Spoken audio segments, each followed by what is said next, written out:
शंकरांनी श्रीहरीची विनंती मान्य केली आणि त्यांच्या आज्ञेनं भैरवाला ब्रह्माजीला भैरवानं सोडून दिले. शिवजी म्हणायला लागले ब्रह्मदेवा, तू आपली प्रतिष्ठा वाढवण्याकरता हे सगळं खोटं कारस्थान केलेलं आहेस. मी ईश्वर आहे हे सांगण्याकरता तू कपट केलेला आहेस. म्हणून आजपासून मी सांगतो ब्रह्मदेवा, या विश्वामध्ये कोणीही तुझी पूजा करणार नाही. आहे ब्रह्मदेवाची पूजा? ब्रह्मदेवाची पूजा. तुझं मंदिर कोणीही बांधणार नाही.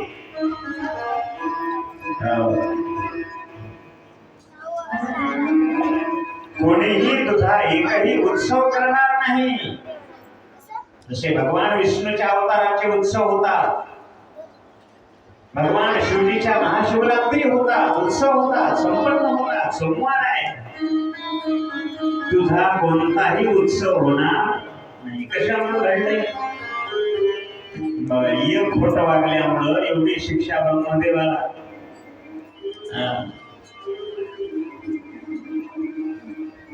तुझा सत्कार कोणी करणार नाही. कायमचा वंचित राहाशी.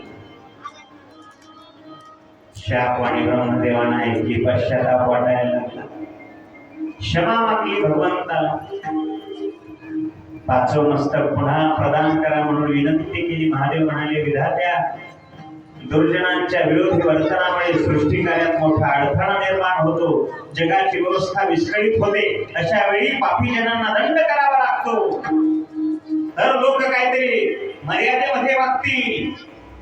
म्हणून तुला मी पाचवं मस्तक कधीही देऊ शकत नाही. चुकीला माफी नाही. एवढा कडक सुद्धा आहे भगवान शंकर. अंतप करा, प्रार्थना करा, भक्ती करा, तेवढाच दयाळू आहे. तू माझी क्षमा मागलीस ना, म्हणून तुला एक वरदान देतो. तू यज्ञाचा आचार्य होशील. ब्रह्मदेवाला यज्ञाचा आचार्य केलं. म्हणून काय म्हणतात यज्ञामध्ये, ब्रह्माय स्वाहा, ब्रह्मार्पणं ब्रह्महविः ब्रह्मणो ब्रह्मणाहुतं ब्रह्मैव तेन गंतव्यं ब्रह्मकर्म समाधिनः. जेवणाने म्हणतात महाराज. आणि आपलं वारकऱ्याचं आपलं वदनी कवळ घेता नाम घ्या श्रीहरीचे. सहज हवन होते नाम घेता फुकाचे. जीवन करी जीवित्वा अन्न हे ब्रह्म उदर भरण हे जाणीचे यज्ञ कर्म. बोला पुंडरी. नाही आता म्हणू का घ्यायचं नाही आपल्याला.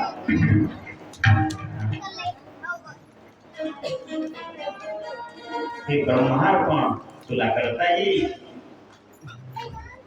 यज्ञाचा आचार्य होशील. तुझं स्मरण केल्याशिवाय कोणताही यज्ञ पूर्ण होणार नाही.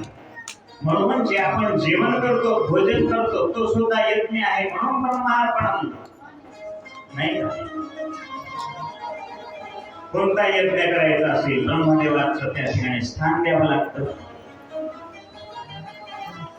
आणि एवढं झाल्यानंतर भगवान शिवजींनी केतकी पुष्पाकडे नजर केली. हे कृष्णा फुला केतकी, तू माझ्या डोळ्यासमोर इथून निघून जा. माझ्या पूजेमधून तुला वर्ष केलेला आहे.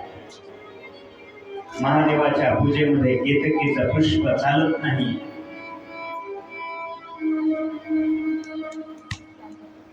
इथून पुढे मी तुझा कधी स्वीकार करणार नाही.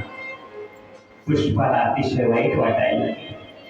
या ब्रह्मदेवाच्या संगतीमध्ये जाऊन मी माझ्या स्वतःचं वाटोळ करून घेतलं. वाईट वाटायला लागलं पुष्पाला. भगवान शिवजीच्या चरणावर नतमस्तक होऊन क्षमा याचना करायला लागलं. ते फुल विचार, मी अज्ञानी आहे देवा. ब्रह्मदेव तरी ज्ञानी होता. एवढा मोठा दंड मला देऊ नका भगवंता. मी अज्ञानी आहे. तुमच्या दर्शनानं माझे दोष नाहीसे झाले आहेत भगवंता. माझ्यावर काहीतरी कृपा करा अशी विनवणी ते पुष्प करायला. कसं कधी वाटतंय का आपल्याला असं? आपण देवासमोर जाऊन असं कधी म्हणलेलं ना, देवा मी अज्ञानी आहे, मला काही कळत नाही, मला उपदेश करा, मला ज्ञान द्या, मला काहीतरी चांगलं करा, असं म्हणतो कधी? आपल्यामध्ये मीपणा झालेला आहे.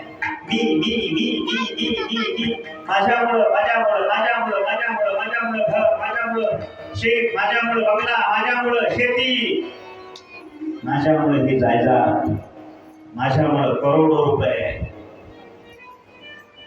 माझं माझं मी मी मी केलं मी केलं मी केलं. हे मी घातक आहे, घातक आहे, घातक. मीपणा घातक आहे. देवासमोर जावं, भगवंता मी काही नाही, सगळं हे तुझ्या कृपेने.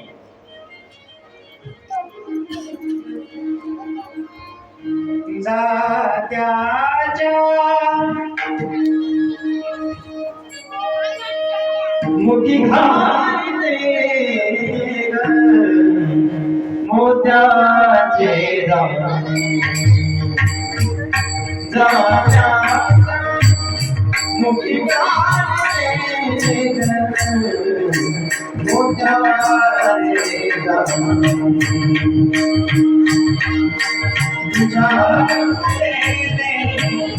मला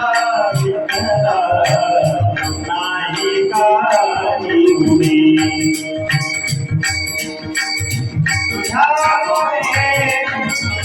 मला नाही काही गुणे. भगवंता तुझ्या कृपेमुळं मला हे सगळं अशा प्रकारचं कार्य आहे प्राप्त झालेलं आहे, प्राप्त झालेलं आहे. आणि म्हणून त्या ठिकाणी पुष्पाला दूर केलेलं आहे. तुझ्या दर्शनानं माझे गुणदोष नाहीसे होतात भगवंता, अशी विडविडी करायला लागलं. आणि तेव्हा शिवजीनं सांगितलं, हे किती पुष्पा,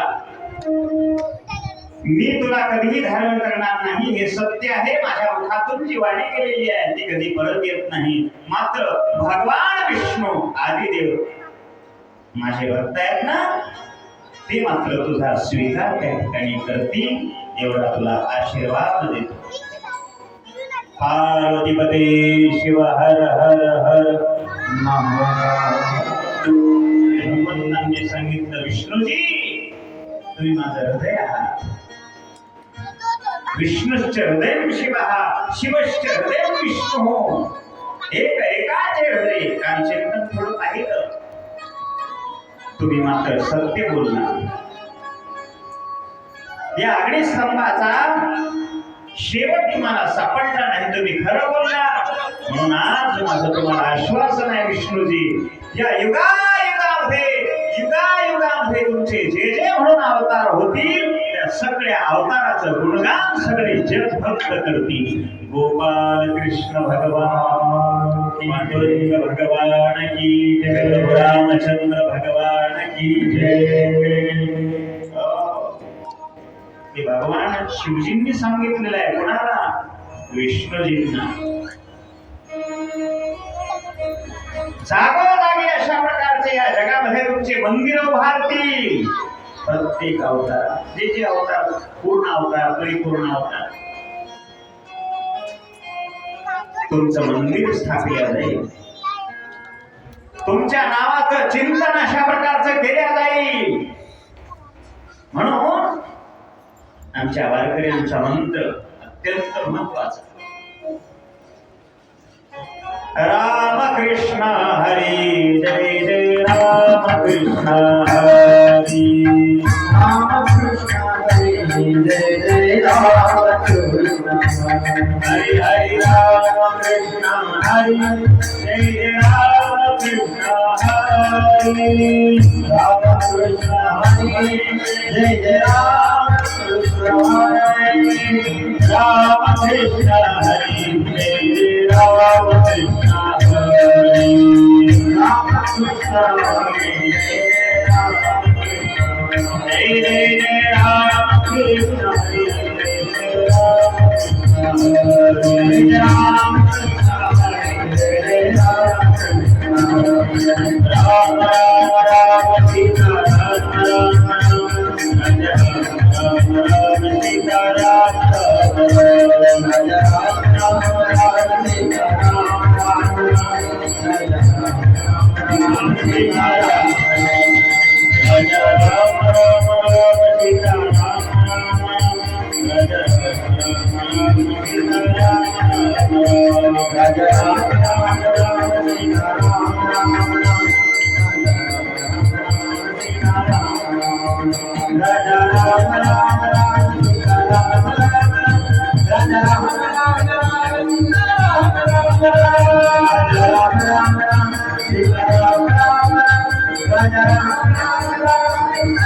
Thank you.